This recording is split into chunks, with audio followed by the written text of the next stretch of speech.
बैलगाडी सरळ आमच्या घरात घुसवली. अक्कल शून्य गाढवा. हे फटाकडे सरळ बोल नाही तर चापकानं मारेन. तुझी नको ती फॅशन बघून माझा बैल बुजवा आणि तुला जर्सी गाय समजून घरात घुसला. ए तुला काही बाई माणसाशी कसं बोलावं काही कळतंय की नाही? यू फुल. मी फुल तर तू फुलाखालची नदी.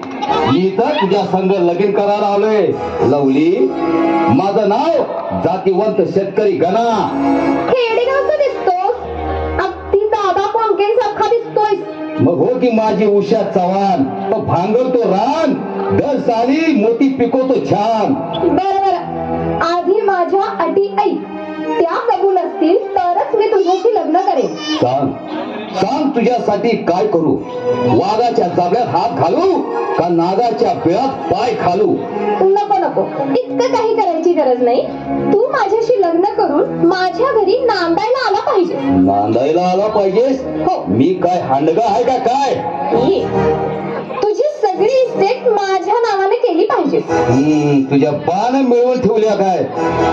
तुझ्या आई बाबांशी संबंध सोडून तू इथे घर जावई म्हणून राहायला पाहिजे. काय तुझ्या सारख्या गोऱ्या गुमत्या फॅशनवाल्या बायकोसाठी मी जन्मदात्या आई बापाला सोडू? अगं मी बैल वेळा नाही. मी मर्द गडे. अगं सरळ तुला पळवून येईन पण आई बापाला सोडणार नाही. शाबास शाबास रे माझ्या वागा. तू खरा पुरुष आहेस बघ. मर्द या लबाडराव कोल्हेच्या परीक्षेत तू पास झालास वागा. परीक्षा? कसली परीक्षा? वर परीक्षा.